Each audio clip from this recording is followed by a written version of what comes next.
Salam əziz dostlar, bugün sizinlə Şənbə dərsinin həqiqi İsa adlı mövzusunu birlikdə araşdıracağıq.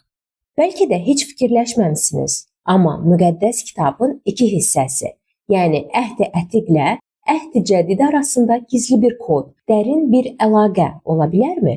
Bax, bugün biz məhz bu kodu sındırmağa çalışacağıq. Yeşuadan İsa'ya qədər uzanan o inanılmaz körpünü birlikdə kəşf edəcəyik. Elə isə başlayaq. Hər şey əslində tarixin dərinliklərindən gələn bir sualla, sanki bir tapmaca ilə başlayır. Və bu sual, inanın ki, bütün bu söhbətimizin tam mərkəzində dayanacaq. Sual da budur. Qədim bir sərkərdə, yəni Yeşua, özündən 100 illər sonra dünyaya gələn İsa'nın həyatının bir növ, necə deyim, prototipi, bir öncədən göstəricisi necə ola bilər axı? Düzü ilk baxışda bu ağla sığmaz görünür, elə deyilmi? Bax, elə bu qəribə tapmacanı açan bir açar var və bu açarın adı tipologiyadır. Bilirəm, bu söz biraz texniki, bəlkə də qəliz səslənir, amma əslində ideya çox sadədir. Təsəvvür edin ki, Əhd-i-Ətiqdə gördüyünüz bəzi insanlar, bəzi hadisələr gələcəkdə olacaq daha böyük, daha əhəmiyyətli bir şeyin sadəcə bir kölgəsi, bir ilkin cizgisidir. Bunu anlamaq üçün ən yaxşı üsul bax bu qəlib və tökmə bənzətməsidir. Çox güclü bir analogiyadır. Fikirləşin ki, tip dediyiniz şey bir qəlibdir. Yəni Əhd-i-Ətiqdə hazırlanmış bir naxış.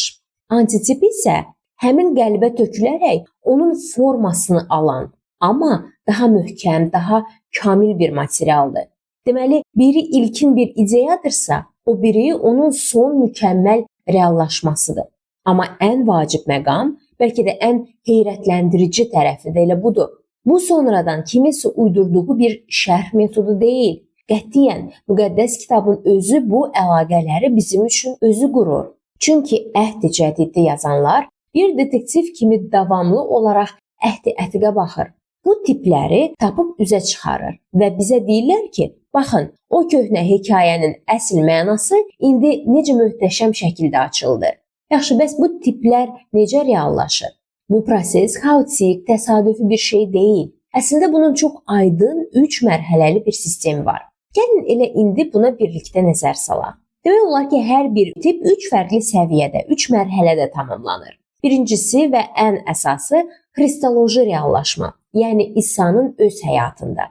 İkincisi eklezioloji reallaşma. Bu da imanlar cəmiyyətinin, yəni onun davamçılarının təcrübəsində özünü göstərir. Və nəhayət üçüncüsü esxatoloji reallaşma.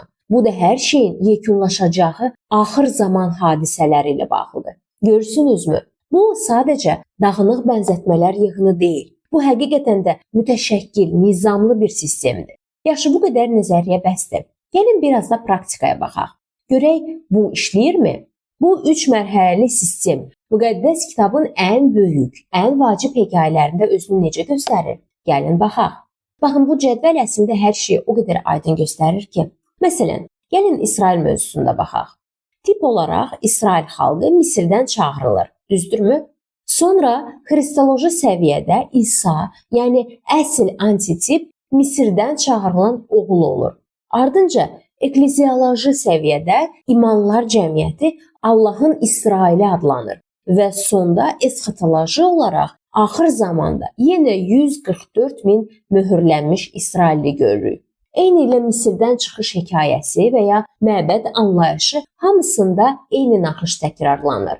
İsa, imanlar cəmiyyəti və axır zaman. Bu sistemin bu qədər ardıcıl olması doğrusu heyrətamizdir. Yaxşı, indiki bu açarları, bu alətləri əldə etdik. Gəlin lap əvvələ qayıdaq. O başlanğıcdakı sirrə, yəni Yeşua məsələsini artıq həll etməyin vaxtıdır. Bilirsiniz, Yeşuanı anlamaq üçün əslində biraz geri çəkilib Sələfi Musaya baxmalıyıq. Çünki Musa özü gələcək xilaskarın ən böyük tiplərindən, yəni öncədən göstəricilərindən biri idi. Yeşua isə sanki bu estafeti, bu mühüm rolu Musadan təhvil alıb davam etdirir. Bax, bu paralellər sadəcə olaraq inanılmazdır. Bir anlıq fikir verin. Musa xalqı Qırmızı dənizdən keçirir. Yeşua Yordan çayından. Musa yanan kolun önündə ayaqqabılarını çıxarır. Yeşua Rəbbin ordusunun sərkərdəsinin qarşısında eyni şeydir. Hər ikisi Pasxa mərasimini keçirir. Hər ikisi xalqa vida nitqi ilə müraciət edir. Yəni bu qədər bənzərlik, bu təsadüf ola bilməz axı. Bu açıq-aşkar göstərir ki, Yeşua Musanın missiyasını davam etdirən çox xüsusi bir tipdir. Və budur, hər şeyi bir-birinə bağlayan düyün nöqtəsi. Musanın özünün peyğəmbərliyi. O açıq-aydın deyir ki, gələcəkdə Allah mənim kimi bir peyğəmbər göndərəcək. Bu söz sanki gələcəyə atılmış bir körpüdür və bu körpünün ilk dayanacağı Yeşuadırsa, onun son və ən kamil mənzili şübhəsiz ki, İsa'dır. Deməli, bütün bunların mənası nədir? Məna budur. Yeşua Musanın o böyük peyğəmbərliyini qismən yerinə yetirdi. O, həqiqətən də Musa kimi bir peyğəmbər idi. Amma İsa bu peyğəmbərliyin tam son kamil antitipi oldu. Yəni, o bu hekayənin zirvəsi idi. Yaxşı, gəlin indi bütün bu puzzle parçalarını birləşdirək. Ortaya necə bir mənzərə çıxır? Bütün bu tipologiya söhbətinin bizim üçün əsl dərin mənası nədir? Dediyim kimi, bu bizim uydurduğumuz bir şey deyil. Müqəddəs kitabın özü bu oxunuş üslubunu təsdiqləyir.